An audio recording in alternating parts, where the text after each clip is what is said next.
தமிழ்நாடு மாதிரி அறநிலையத்துறையில் அரசு குறுக்கீடு, கோயில் நிர்வாகத்தில் அரசு குறுக்கீடு அப்படி தமிழ்நாட்டில் இருக்கிறதுனால மத்திய அரசும் அதே மாதிரி எல்லா துறையிலையும் எல்லா வாரியத்திலையும் வந்து குறுக்கிடும் அப்படின்னு நீங்கள் நினைக்காதீங்க. அங்கே வந்து மத்திய அரசு நியாயமாக நடக்குது. தணிக்கை துறையில் வந்து அவங்க வந்து ஐஏஎஸ் அதிகாரி வந்து தலைமையில் நடக்கிற ஒரு துறை அது. திரு பாரமுரளி ஐஏஎஸ் அவர்கள் ரிவைசிங் கமிட்டிக்கு அமைச்சிருக்காருன்னா அதில் வந்து தலையிட முடியாது. ஒன்று.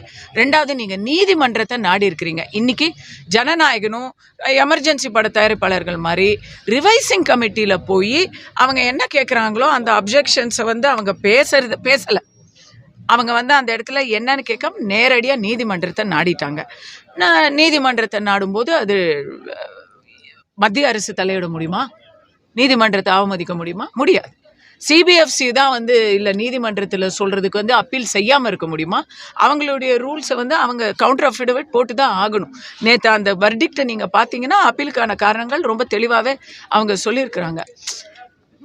இது வந்து தனிப்பட்ட முறையிலையும் சரி, பாஜகவின் தரப்புலையும் சரி, நான் இதை ரொம்ப வருத்தத்தோடு பார்க்குறேன்.